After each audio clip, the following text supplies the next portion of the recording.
All right, let's get into it. Today, we're digging into a kind of crime that gets under your skin in a way nothing else can. And no, I'm not talking about some random smash and grab.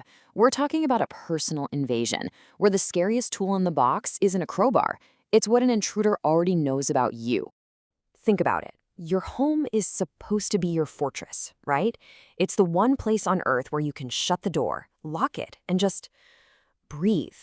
But what happens when that whole feeling of safety just evaporates? Not because of some random threat, but because of something way, way more personal. And that right there, that's the nightmare scenario we're exploring. We're going beyond the simple break-in and looking at something way more sinister. Intrusions that are targeted, calculated, where the weapon isn't just force, but information. Your information. Okay, so for our first story, we're going to see just how easily an insider's knowledge can turn a safe house into a wide-open target. This one isn't about kicking down a door. It's about knowing a secret that lets you just walk right in.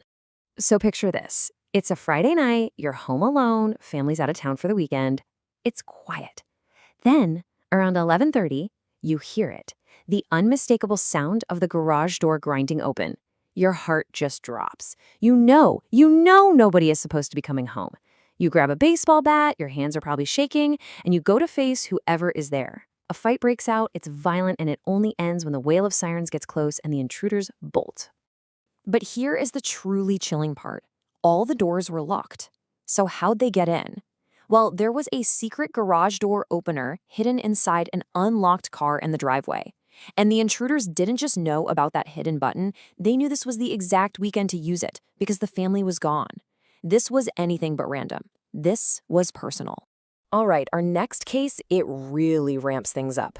Because here, the personal knowledge isn't used to find a secret way in. Oh no, it's used to trick the victim into practically holding the front door open for them. Just try to imagine your phone rings. A calm voice on the other end says she's a nurse, that your elderly mom has had a bad fall and is in the emergency room. And to sell it, the nurse knows your mom's name, her address, even specific medical details like her recent hip surgery. You'd panic, right? Of course you would. You wouldn't even think about locking the door, you just fly out of the house. But when you get to the hospital, there's no one there. Your mom is perfectly safe at home, asleep in her bed. It was all just a sick, twisted lie to get you out of the house. And this is what makes it so unbelievably cruel. The thieves didn't just grab the easy stuff like the TV. They went through medicine cabinets, and in an act that is just purely sadistic, they took family photos right out of the frames. Think about that. This wasn't about cash. This was a personal attack, designed purely to hurt. Now this last case, this one takes things to a whole other level of terrifying, because this isn't about stealing your stuff or even your memories. This is about stealing your sense of reality. It's a full-on psychological assault. It all starts with this frantic, aggressive pounding on the front door. There's a guy out there, and he's insisting that this is his house and you need to get out. And to prove it, he starts listing off these tiny, obscure details, like how the back door always sticks or how the door in the bedroom bumps into the toilet. Then he pulls out a lease, mail with his name on it, and the real kicker, recent photos of him and his friends hanging out inside your house. A few weeks go by, you come home, the place is tossed, but nothing of value is gone, and there's absolutely no sign of a break-in.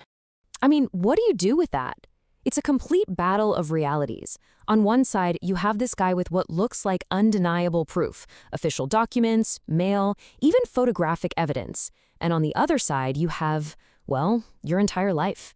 Your landlord confirms he's never seen the guy. No one has. It is pure, calculated gaslighting designed to make you think you're losing your mind. And you know what? It worked.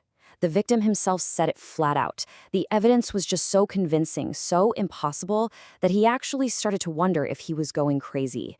Those photos are the part that gets you. How could they possibly exist? It's the kind of violation that sticks with you forever, way after you've changed the locks. So what's the thread that ties all three of these horrifying stories together? It's that chilling realization that none of this was random. In every single case, the victim was specifically chosen, they were watched, and their personal life was weaponized against them. You can really see how the tactics evolve, right? The first case used physical knowledge, knowing a family's schedule, and a secret entrance. The second case weaponized emotion and trust, using private medical data. And the third? That was just pure psychological warfare, using intimate details of a home to completely break down a person's reality. 3 very different methods, all fueled by the same terrifying theme. It's personal. So, what's the big takeaway here? The real fear in these stories isn't about a missing laptop or TV. It's the total destruction of your safe space. It's that awful, sinking feeling when you realize someone out there knows you. They've been watching you, and they used what they learned to hurt you. And that creates this deep, lingering paranoia, because suddenly you have to wonder who in your life you can actually trust. And I guess that's the question that's going to stick with you in a world where we share so much of ourselves.